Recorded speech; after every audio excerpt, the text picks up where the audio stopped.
affected districts. And Madam,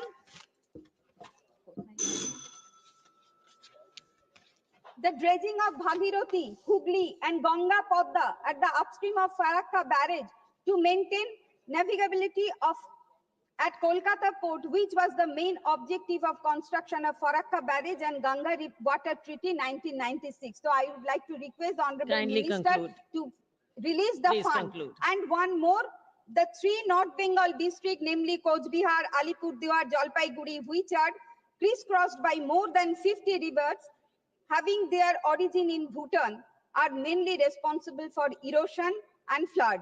So I would like to request the Honorable Minister that Government of West Bengal has already sent a proposal and requested for sanctioning the fund on 8th August 2024. Please and conclude to constitute now. the Indo-Bhutan Please Joint conclude. River Commission at the earliest to formulate and recommend flood control works and flood warning system. Thank you. And being a representative of conclude. Sundarban, I would like to request the Honorable Minister to sanction more funds for construction and maintenance of the entire river bank embankment of Sundarban to Please protect conclude. the people of Sundarban. Shri Thank you, Tamil Madam. Thank you. மாண்புமிகு பேரவைத் தலைவர் அவர்களே, நீர்வளை தொடர்பான மானிய கோரிக்கையில் பேசுவதற்கு வாய்ப்பு முதலில் நான் நன்றியை கூறுகிறேன். நீரின்றி அமையாது உலகு, தமிழ் மொழி, தமிழ் வாழ்க. நமது வாழ்வு, வாழ்வாதாரம் மற்றும் வளர்ச்சி, இதனை நிலைநாட்டுவதற்கான அடிப்படை ஆதாரம் நீர்வளமாகும். ஜல்ஜீவன் திட்டத்தில் இந்த ஆண்டு நிதி ஒதுக்கீடு 99,503 கோடி ஒதுக்கி இருக்கிறீங்க. கடந்த ஆண்டை கணக்கு பண்ணும்போது ஒரு 4,500 கோடி கம்மியா தான் இந்த ஆண்டு ஒதுக்கி இருக்கிறீங்க. இந்த சபையில மாண்புமிகு நிதியமைச்சர் பேசும்போது ஜல்ஜீவன் திட்டத்துல நாங்க 98% மக்களுக்கு இந்தியாவில் வீட்டுக்கு டேப் கனெக்ஷன் மூலமா தண்ணி கொடுத்துட்டோம்ன்ற ஒரு செய்தியை சொன்னாங்க. மாண்புமிகு பாரத பிரதமர் அதை கேட்டு ரசிச்சார். ஒரு திட்டம் கொண்டு வர்றீங்க, அந்த திட்டத்தை எந்த மாநிலம் முன்னெடுத்து செயல்படுத்துகிறது என்பதை ஒன்றிய அரசு கவனமாக பார்க்கணும். அந்த வகையில ஜல்ஜீவன் திட்டத்தை கொண்டு வந்த திட்டத்தை மக்களுக்கு உடனடியாக 98% போய் சேர்த்த அரசு திராவிட முன்னேற்ற கழகத்துடைய அரசு, அந்த தளபதி அரசு, தமிழ்நாடு அரசு. அந்த அரசுக்கு வேண்டிய நிதியை கேட்டா கொடுக்க மறுக்கிறீங்க, வெள்ள நிவாரணம் கேட்டா கொடுக்க மறுக்கிறீங்க, கல்வி நிதியை கேட்டா கொடுக்க மறுக்கிறீங்க. அதே மாதிரி வெள்ள வேளாண்மை திட்டத்துக்கு, எல்லை பாதுகாப்பு திட்டத்திற்கு ஒரு திட்டம் வேணும். அந்த திட்டத்துக்கு கடந்த ஆண்டு 450 கோடி ஒதுக்குனீங்க. இந்த ஆண்டு 50 கோடியை குறைச்சு 400 ஆக்கிருக்கீங்க. அது ஏன் குறைச்சீங்க? வெள்ளம் வராதா? அதை வந்தா தடுக்கிறது எப்படின்றத ஒன்றிய அரசு எங்களுக்கு தெரியப்படுத்தணும்.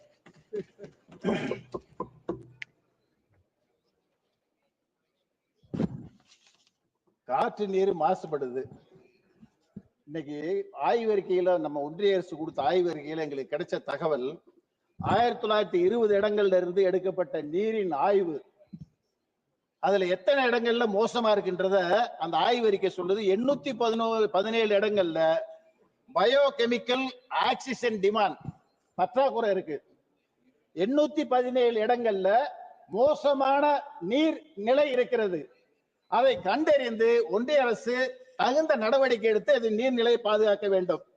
311 படுகைகள், குளங்கள் மாசுபட்டு கிடக்கின்றது. நீங்க என்ன பண்றீங்க?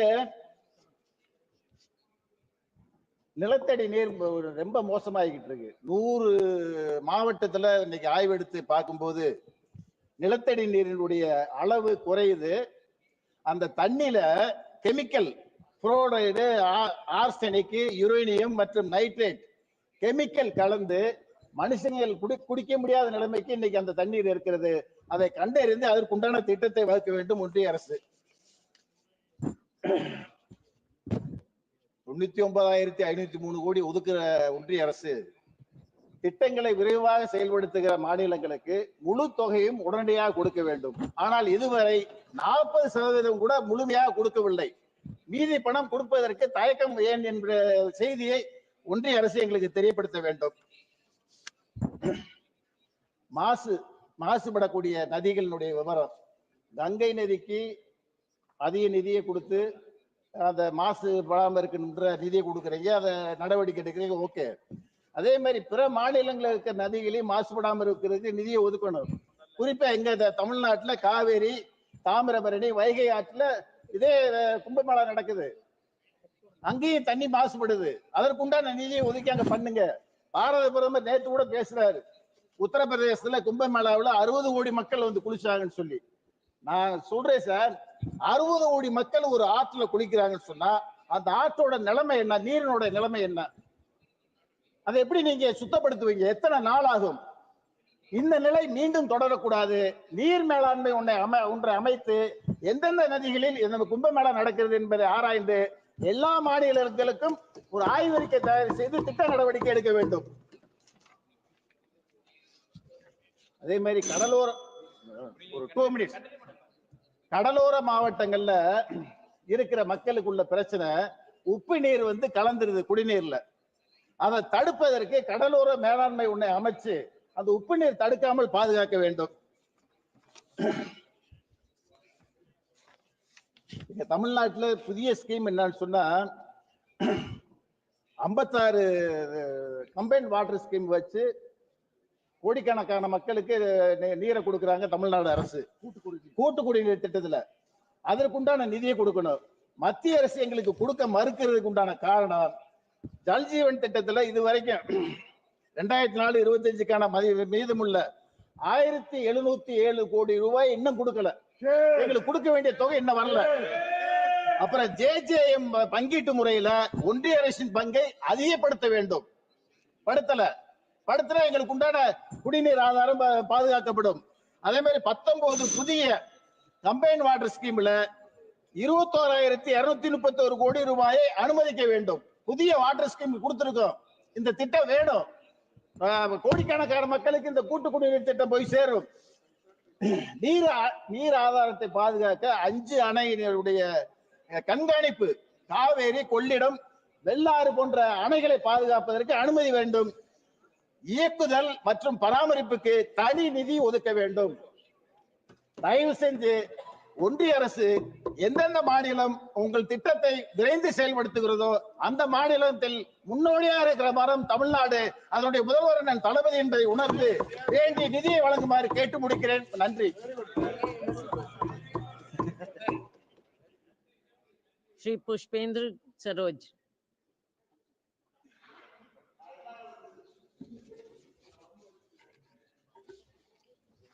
धन्यवाद अध्यक्ष महोदय।